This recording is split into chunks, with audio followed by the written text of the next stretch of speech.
একরাশ মেঘ অশ্রুর মতো বৃষ্টি বুকে নিয়ে ভেসে চলেছে। আকাশ তাই দেখে অবাক। ব্যাপার কি, এত কান্না নিয়ে মেঘ কোথায় যাচ্ছে?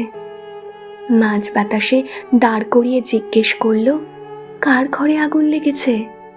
শ্রাবণ তো শেষের দিকে, এখন আবার বৃষ্টির তলব। কে দিচ্ছে? মেঘগুলো একটু চুপ করে রইল। তারপর এক সর্দার গোছের মেঘ বলল, গেছো ভুলে? যে মানুষটা ব্যাপ্তিতে তোমার চেয়েও বিস্তৃত, যার সৃষ্টির রামধনুতে আজও পৃথিবী রঙিন, এক জীবনের বিষাদ মন্থন করে যিনি সবার বাঁচার অমৃত রসদ এনেছেন তুলে। আজই তো সেই স্বপ্ন পথিকের চলে যাওয়ার দিন। ভুলে গেছো তুমি তা আকাশ?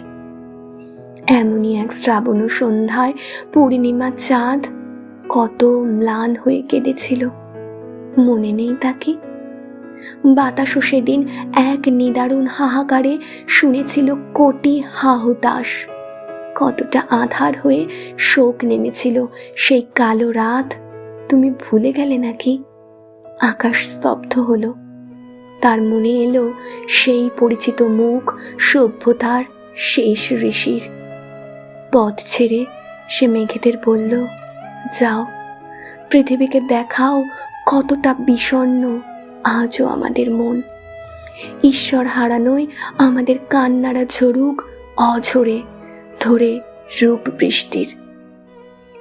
ভেজা মাঠ ঘাট বাট, শহর গঞ্জ গ্রাম সবার আসুক মনে আজ সেই বিষাদিয়া 22শে শ্রাবণ।